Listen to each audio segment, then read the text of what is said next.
Olá, amigos da Química, vamos a mais um vídeo, vamos a mais um experimento. É a Química preparada para você. Vamos aprender na prática, praticando e executando a bela e adorável Química. Meu nome é Jefferson, estudante do curso de Química da Universidade Federal do Estado do Piauí, estagiário na unidade escolar Lindolfo Uchoa. E vamos a mais um vídeo, aprender na prática. Então, para o nosso trabalho, para a nossa experiência, aprendendo na prática, tá? Nós vamos precisar de água, álcool, concentração de 54, a concentração não vai estar influenciando tanto, mas está aqui o álcool 54. E vamos estar utilizando 2 copos de mesmo tamanho, tá, pessoal? Aqui, o tamanho do recipiente, ele é muito importante, tá? Vai servir muito para a nossa experiência aqui, exatamente os copos aqui, tá? Então o que é que a gente vai fazer? Nós vamos encher um copo com água totalmente e a mesma quantidade nós vamos estar usando de água. Após feito isso, nós vamos misturar a água e o álcool e verificar qual o novo volume desse líquido, tá? Quando ele estiver misturado, vamos observar aí o volume que nós vamos estar obtendo. Então, no primeiro momento, vamos estar colocando aqui a água. Vejam só.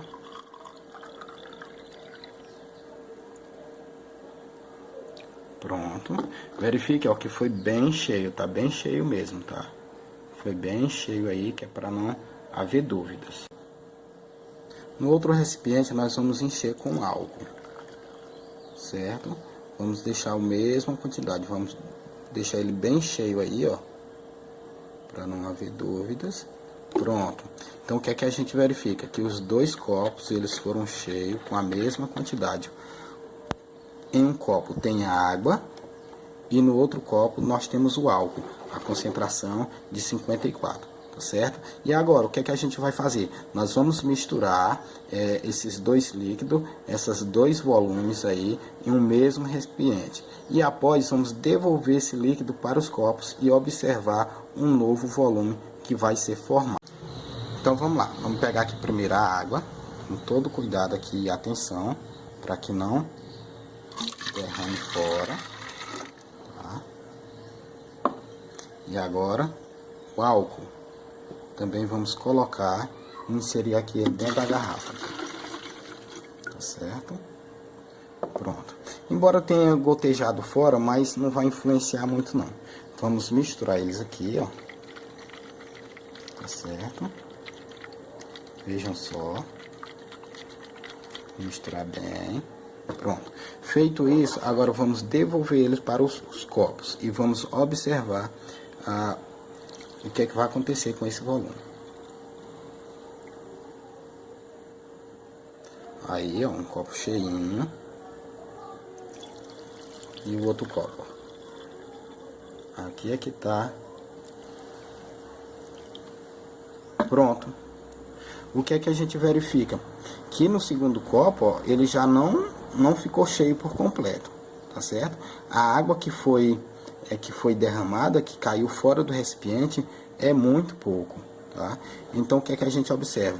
Que um copo ele ficou cheio e o outro copo ele não ficou cheio por completo, tá certo? Mas na verdade o que é que isso quer? O que é que nos quer dizer? Porque na verdade, quando enchemos os 2 copos, um com água e outro com álcool, a intenção era que quando eles fossem devolvidos para o recipiente, eles obtivessem o mesmo volume, né? Mas na verdade esse volume ele foi reduzido. Mas por que que isso acontece? Para entendermos isso, precisamos pensar na constituição de cada uma dessas substâncias, certo?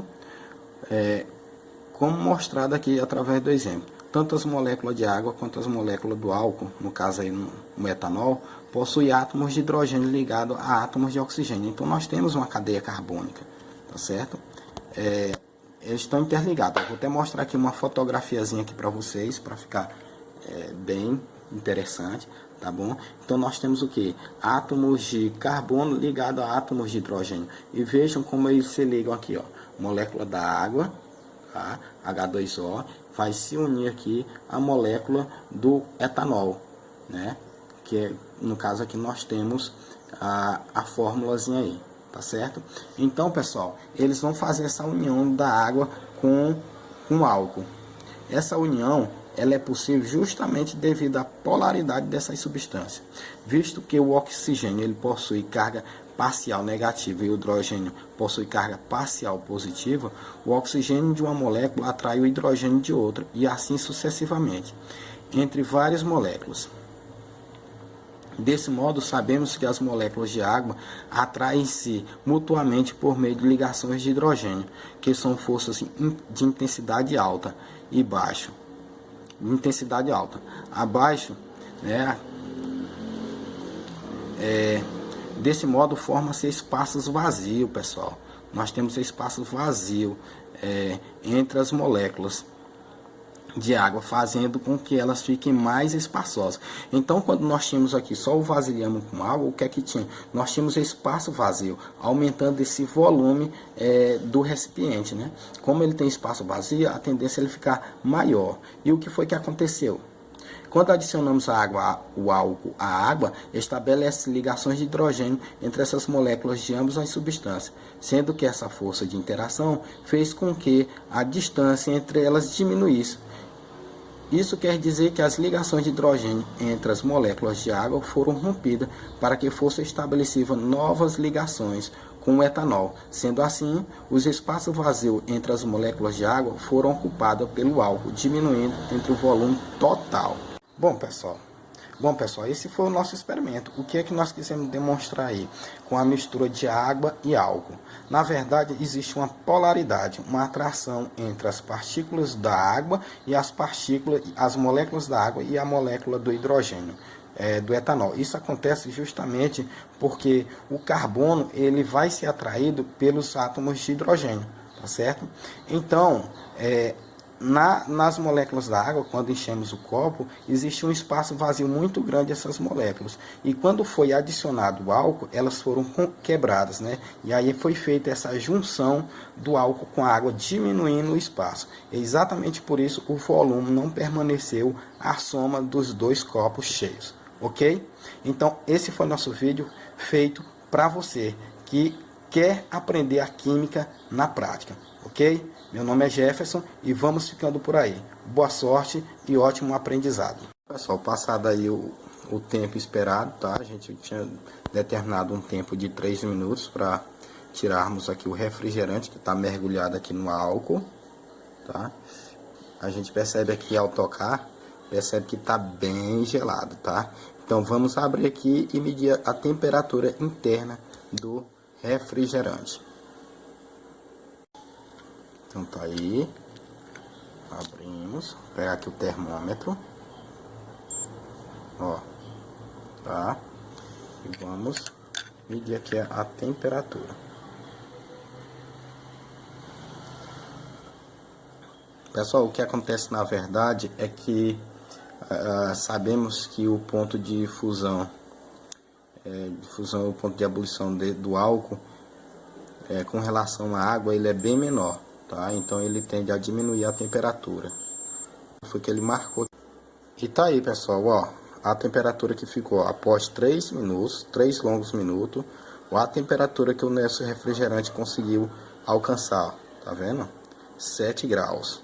Porque tá invertido, né, devido à posição aqui, mas ele tá marcando, deixa eu ver se assim dá para identificar melhor. Não, é assim mesmo. Tá? Então 7 graus aqui marcou o termômetro.